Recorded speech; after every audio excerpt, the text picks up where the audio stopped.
a church grim. So, you are what's been scaring these poor villagers to death. How unfortunate it is for you to awaken after you're no longer needed. I never would have guessed Grims to be so cautious. There is no need for you to glare from behind the headstone like that. It would be nice if you could come closer so we can speak face to face. I mean this plays no harm. In truth, I'm awfully cold sitting here. These robes, while smooth to the skin, were designed with warming in mind. No warmth. If I didn't have my pajamas on underneath, I would be sitting here more popsicle than girl by now. Which is to say, I would like tonight to move steadily and smoothly so I can jump back into my bed at the end. I think, given your poor circumstance, this would be best for you as well. My presence here turns out to be more beneficial to you than to the villagers or to myself. Oh, pretty. Prettier than any natural dog I've ever seen. I admit, I've only ever read about your kind in texts. Mark them by their large stature, burning eyes and fire and fey, and black coat which drips shadow like a candle does wax. The tail bounces behind you like a ribbon when you walk as well. Not all that dog-like either. Very pretty though. And thank you for showing a little trust in me. I know you must not have had anybody to talk to directly like this since awakening as a fae. It's probably a little unsettling. It's a little unsettling for myself as well. Let me admit something to you to help thaw the ice a bit. This is the first time my teacher has sent me out to perform a job alone. I'm not the most comfortable talking to fae I don't know either. I'm just happy you didn't turn out to be anything malevolent like a cat Sith or a banshee I would need to prepare a cleansing ritual for. Preparing the sigils and finding ingredients could have taken days, if not weeks, to complete out in a village like this. You're just an unfortunate Grim who villagers caught skulking around the old churchyard. To be frank, I was hoping it would turn out to be something easy like this. My teacher even reminded me to pack a shepherd bell with my tool switch.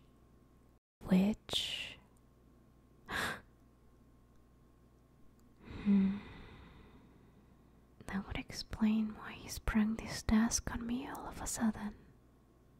I wouldn't put it past him to pull that kind of thing either. But how could he have known?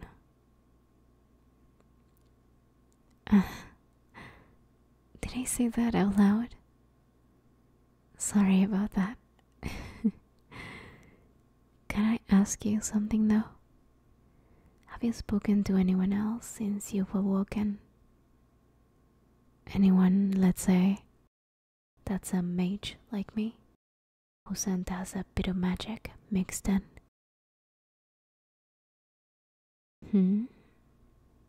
What's the matter? Can't got your tongue.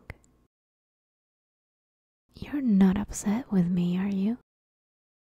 I mean you no disrespect by perching myself on one of the headstones like this. I promise it'll be in the exact same condition I found it in when we're finished here. It's keeping the snow from soaking into my shoes, you see. Can you not speak? That's odd. For a soul to be strong enough to awaken as a church grim, but not strong enough to communicate as a fae, is very unlikely indeed. Could it have something to do with the awakening so long after this graveyard was abandoned? I wonder then, do you even know what you are? You poor thing. You've probably been so confused, stuck wandering these church grounds all alone, wondering what that yearning sensation is. In case you're unaware, I'll tell you clearly what you are. You're the guardian spirit here, a damaged soul reborn leashed to this spot. Your paws make no tracks in the snow, but still your breath brings out pale fog. This is exactly what you are. A mix of the natural and the unnatural, of the earth and of the fae. You're a natural soul given an unnatural body. These graves are yours to protect. Vandals, robbers, blue flames, and pipers who enter here are all your prey. Each soul buried in this graveyard are yours to protect until they find their way to heaven or hell. The irony of it is, you've awakened long after you were needed. There is nothing left for you to protect. The graveyard is already dead. It is possible you not awakening when you should have something to do with that. Places like this often become cursed for a time without a grim. All sorts of grisly things can happen when certain fae get hold of souls before they made peace with their death. If you would allow it, may I place my hand on your head for a moment?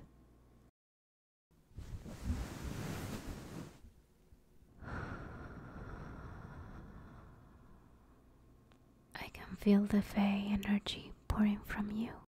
It's clear, and you're not lacking it, which is good, but doesn't explain why you were asleep for so long.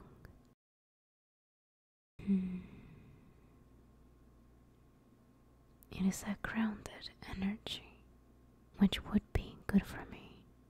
A little too cold for my body to take comfortably, but it matches me regardless.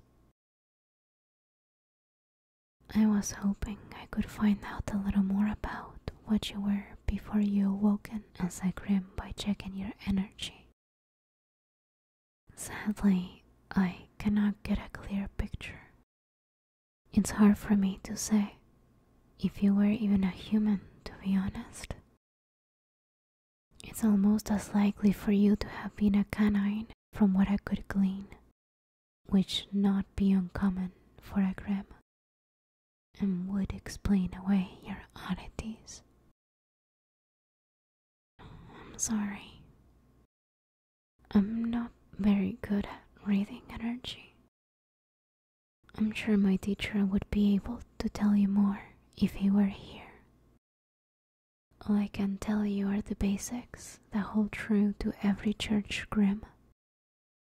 You died with a heart filled with sorrow, and you were one of the first to die of these church grounds. Chances are, what you once were may not matter much, I suppose. I can't recall if I mentioned yet or not, but I've been hired by the village to get rid of you. Or more accurately, they hired my teacher to do so. You've been frightening the locals, you see. There has been multiple sightings of a shadowy demon haunting the old church since the last full moon. People are refusing to leave their homes after dark now, and the village is in hysterics. Thus, we've been hired. Don't look at me like that. Please remember, my being here is more beneficial to you than anyone. You're lucky. This is not some place you want to be trapped for the rest of your existence. You would be stuck alone and listless with no souls to guide, doomed to wander between the headstones with an unquenchable yearning until someone else happens to come guide your soul, or until time erodes this place to dust. But there is another reason why I'm here. I am sorry. I am not explicitly here just to help the village folk, I have realized. But before I tell you what this other reason is, let me preface this by saying I never intended to trick you. We've both been tricked. So, my bell. These kinds of bells have two purposes for a mage. Firstly, it can beckon fae attracted to souls. I have used one for this purpose many times. It is a tool to mark death, like a funeral bell. It's the same sound that would come out of the belfry before it crumbled. Maybe you even get a misty image of the belfry, painted and solid, flickering behind your emberish eyes when I ring it.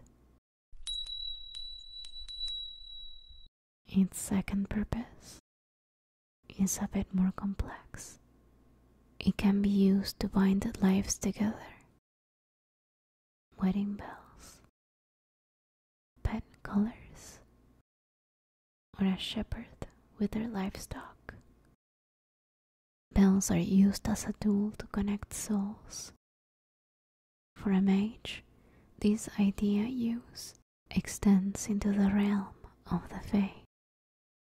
It can be used in a pact to bind themselves to another being, specifically to bind themselves to their familiar.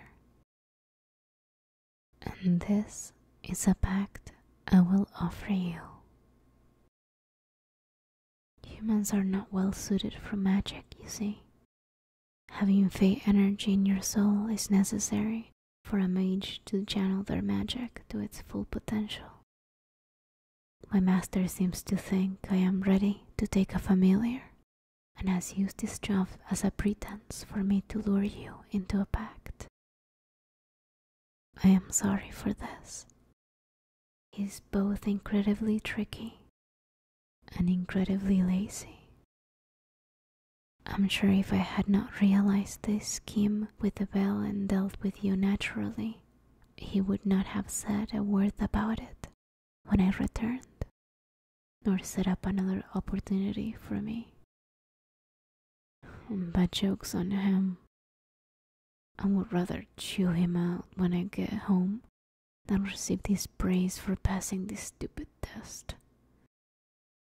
He's not here, and I do not need to play another one of his dumb games. The act of tying your soul to a familiar is not something that should be rushed. It is an action that affects both parties' entire lives. If you were to choose to bind yourself with me, you would be forced to go where I go, and you would die when I die. It's confining becoming a familiar, and I am not going to go out of my way to coax you into it. I'm only telling you this because I am willing to offer you this as a choice. I can guide your soul to the afterlife, and you can pass on in peace. Or, if you feel you're not ready to leave this world behind, I can bind your soul to mine, and we can share a life together. In essence, all I'm offering you is to exchange one leash for another. Being a familiar isn't exactly the most freeing situation for either party. Neither can be alone from the other, or hide their emotions from the other. But I will say, I believe a person can only be so happy when they are alone. And finding someone you can express your feelings to is not a simple task.